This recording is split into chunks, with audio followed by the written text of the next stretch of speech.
The United States, U.S. Embassy has urged the Zimbabwe Electoral Commission, ZEC, to implement electoral reforms recommended in the Zimbabwe Democracy and Economic Recovery Act, ZEDERA. The U.S. imposed sanctions on Zimbabwe in 2001 under ZEDERA following the chaotic land reform program that was characterized by human rights abuses, economic mismanagement and electoral theft by the government led by the late former President Robert Mugabe.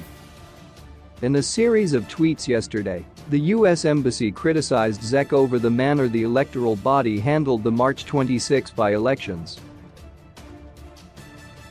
It said there was intimidation and assault of voters, which if not addressed would jeopardize the credibility of polls expected next year. The U.S. Embassy said, "We commend all the volunteers, observers, party agents, polling agents, police officers and voters who made March 26 by-elections happen and took their time to invest in Zimbabwe's democracy.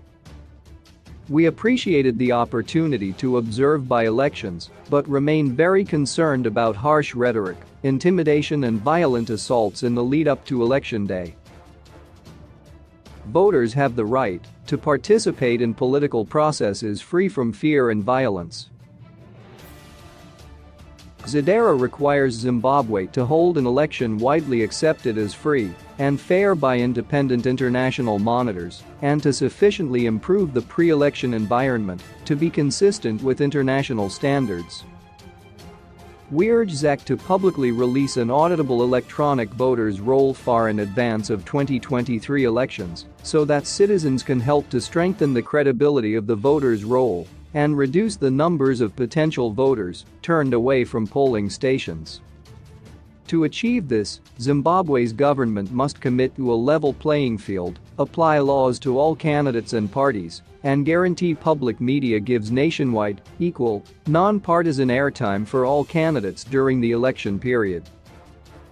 Independent electoral watchdogs and statisticians allege that the voters' roll that was used in the 26 March 2022 by-elections had several discrepancies which include alleged movement of voters from their constituencies and wards and the creation of additional polling stations under unclear circumstances.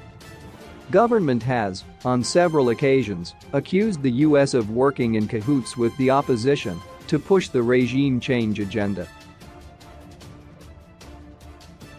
Just